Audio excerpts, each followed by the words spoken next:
Bonjour, on se retrouve aujourd'hui pour le déballage d'un jeu de deck building coopératif qui s'appelle The Siege of Rundar ou le siège de Rundar. C'est un jeu qui a reçu le saut d'excellence de la Dice Tower. Et ce que ça a l'air en fait, cette boîte-là, ça a l'air à peu près de ça. Donc on va avoir plusieurs trucs, plusieurs genres d'armes, plusieurs ennemis qui vont se pointer et la boîte sert aussi pour le jeu lui-même avec certains modules dans lesquels il va y avoir des jetons à mettre et tout ça et dans lesquels on va se faire attaquer d'un côté ou de l'autre avec les 4 coins ou les 3 coins de mur qui vont être à mettre là-dessus. Donc la boîte aussi sert à jouer et il y a un petit scan pour aller voir un vidéo de gameplay. Cette boîte-là est une boîte multilingue, donc anglais-français. Donc une boîte en carton un peu plus grosse que la normale. Juste un peu plus grosse pour dire que c'est limite dans certaines étagères. Donc on a 2 livres d'instructions. On a le livret standard, donc qui est là, super bien illustré. Donc en anglais, on a une version en français. Donc on va regarder rapidement ensemble en français un peu de quoi, qu'est-ce que ça a l'air.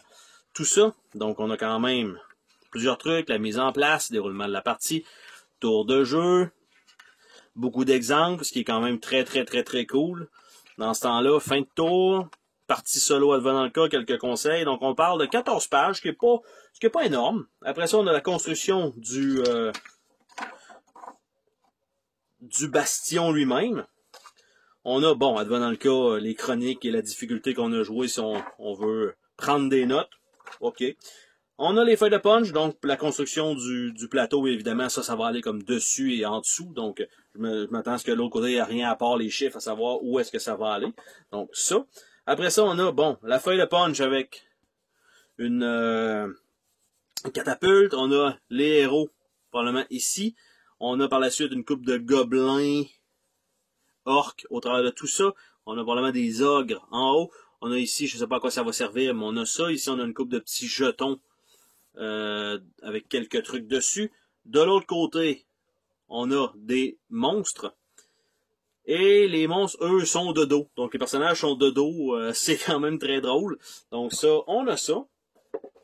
Par la suite, on a une une troisième feuille de punch. Ici, avec un genre de plateau modulaire qui a l'air de probablement de se tenir avec celui-là. On a une genre de tour sur pied. On a ici les jetons pour les héros. Et on a un mur ici. Et de l'autre côté, je ne sais pas si c'est les mêmes valeurs pour ça ici, mais pour le reste, c'est à peu près la même chose. Donc, on a ça.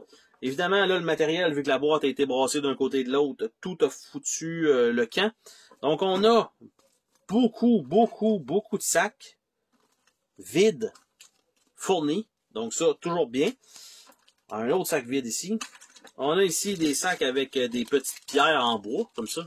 C'est drôle à dire, des petites pierres en bois, mais on a ça. Par la suite, on a, bon, un paquet de standees pour nos héros et les ennemis. On a des dés.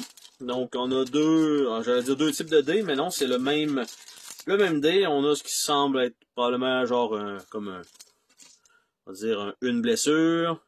On a une arbalète, on a un 2, 1 et on a un 3 possible. Et on a 2 arbalètes. Donc, ce sont 5 dés comme cela avec les faces imprimées, non pas engravées. Nous avons des genres de pépites d'or ici, c'est sur les petits jetons en plastique. Nous avons des petits jetons ici en bois rond, rouge. Nous avons des petits blocs en bois. Donc, je ne sais pas à quoi ça va servir, parce que j'ai pas vu d'autocollant. Donc, on a ça.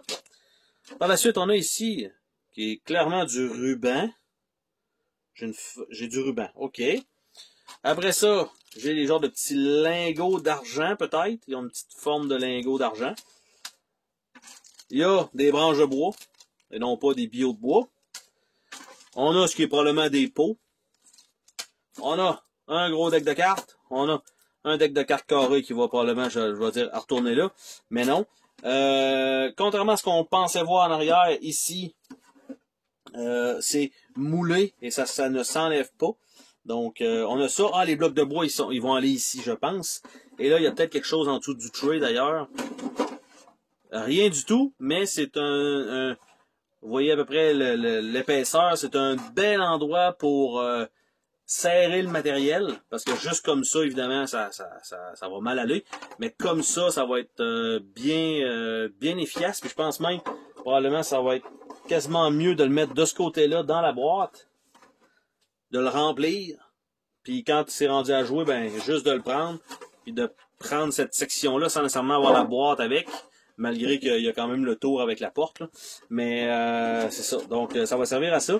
Ici, malheureusement, bon, la boîte a eu un coup et vous voyez, mon insert est craqué. Donc, toujours un petit peu dommage quand on voit ça, mais ça fait quand même partie du matériel du jeu, donc un petit peu dommage. Ça rentre à la serre, mais là, comme vous voyez, ça, là, ça va dépasser tout le temps. Donc, la boîte ne pourra pas être plus basse que ça en réalité, là. Donc, un petit peu dommage là-dessus. Bref, on a ça. On va regarder les cartes ensemble. Je pense que c'est là où on est rendu, parce qu'on a vu la totalité des jetons. Donc, il nous reste... On va commencer par les petites cartes carrées. Donc, qu'est-ce qu'on a ici? On a des cartes comme ça, qui ont l'air d'être des cartes d'invasion. Et là, il y a l'air d'avoir des level up là-dessus. Et là, ils sont de l'autre côté. Donc, c'est un peu la... Ici, on a des catapultes. Deux personnes, ok. Plusieurs personnes, un chaque côté. Je croyais qu'en fait, c'était de ce côté-là. Mais finalement, de l'autre côté, on a 5. Ok. Probablement du niveau 5, je suppose. On a 4, donc des niveaux 5, une catapulte. Est-ce que ça correspond? Probablement un gars, niveau 1. Puis quand que je vais pogner du 2,5 sur le devant, je vais supposer qu'on va tomber, parce que c'est encore du niveau... Ah, ça, on est déjà niveau 2, ok.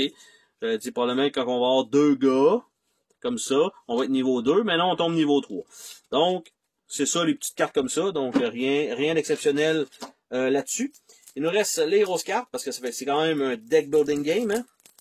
Donc, je vais supposer qu'on doit avoir certaines cartes intéressantes qu'on a besoin pour la partie deck building, malgré que c'est pas énorme, hein, un seul deck de cartes pour un deck building game. Imaginez-vous si Dominion tenait avec juste ça. Pas énorme, hein? Donc, on a... J'essaie de diviser ça en certains nombres de paquets. On a les cartes ici. C'est pas des cartes avec un fini tissé. Donc, déjà en partant, c'est un petit peu un petit peu moins de qualité pour ça.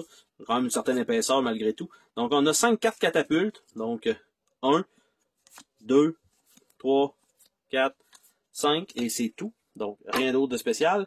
Et il y a 5 cartes comme ça. Donc, éliminer tout le monde. Éliminer une personne. Ça. Retourner une catapulte et ça. Donc, ça va probablement être des cartes spéciales. Et le reste des cartes, ce sont des cartes comme ça, avec le marteau et la hache. Et de l'autre côté, ce que ça donne, je vais supposer que, j'allais dire, c'est pour chacun des personnages, mais je ne sais pas s'ils sont à diviser ou pas. Mais bref, on va avoir donc ce héros-là. Ici, c'est probablement de prendre un de chaque. Je suppose, là, j'ai pas joué, donc je pourrais pas vous dire. Même chose pour celui-là. Même chose, ça, c'est les cartes de niveau 1. Donc, on a ça. Après ça, un bois et un d'attaque, probablement. Un bois et un d'attaque sont pareils. Après ça, un lingot, un d'attaque. Même chose. Pour les 4 personnages. Une peau, un d'attaque. Une peau, un d'attaque, peau, un d'attaque. Après ça, on a une flèche et une pioche. Probablement que c'est la même chose pour tout le monde. Donc, chacun, je pense, va avoir son propre deck à customiser comme ça. Par la suite, là, je vais juste mettre ça ici comme ça, parce que ça fait quand même une bonne pile en main. On a des gobelins qui vont pouvoir apparaître dans ces cartes-là. Fait que je vais supposer que c'est pas bon. Après ça, on a une arbalète pour 2. Donc là, on tombe dans la customisation qui sont pas les cartes de départ. Donc, probablement, pour un bois, on peut construire ça. Pour un lingot d'argent, on peut construire ça qui va nous donner un de ces effets-là, peut-être. On a une épée ici. On a... Je sais pas à quoi ça sert, mais ça a l'air dangereux. Après ça, on a un enclume. On a un banc. On a un autre genre de piolet, pioche, marteau. Flèche de feu, hache de feu, pelle de feu, marteau de feu, couteau de feu ou épée de feu. Lance normale. Pelle normale. Un arme de torture pour arracher les dents. Après ça, une torche, une hache. Juste un petit poignard, un marteau, l'épée. Après ça, c'est un genre de petit wagon pour transporter des choses. Une arme d'opportunité, je vais dire ça comme ça. Une masse. Un pied de biche. Une ballista. Et c'est ça la totalité donc des cartes. Donc ça, c'est probablement ce qui va être dans le marché. Ça, ce sont nos cartes de départ, les cartes spéciales, les cartes qui vont nous attaquer pendant la partie. Donc on a ça. Et le reste, c'est uniquement donc des composantes qui vont éventuellement se ramasser probablement en dessous, comme je disais, de ce tray-là. Parce qu'il y a quand même pas tant de composantes, mais une fois que les cartes vont avoir été mises dans des pochettes, ça va prendre un peu plus d'expansion que ça dans cette boîte-là. Et bien sûr, il y avait quand même les cartons qui étaient sur le dessus, donc on va sauver à peu près 3 feuilles de punch. C'est pas énorme comme de ce qu'on va sauver en réalité. Donc là, je suis comme un peu coincé avec mes standees, mais les mettre dans le milieu, on va espérer que ça soit correct. Il reste les gros blocs en bois, là, je sais comme pas où les envoyer. Donc, parce que avec les composantes qui sont là présentement, je vais les mettre ici. J'ai ça ici, ça a l'air d'être vraiment une tige autocollante. Je sais pas à quoi ça va servir, mais c'est quand même fourni. Un paquet de bagues. Et quand on remet les feuilles de punch, présentement, elles sont tenues sur les 4 coins de l'insert. Donc, comme je disais, on va sauver ça à peu près sur l'entièreté de la boîte. Sur le dessus, du moins. Donc, on a ça.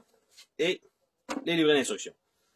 Donc, c'était le déballage de The Siege of Rundar. Bye bye!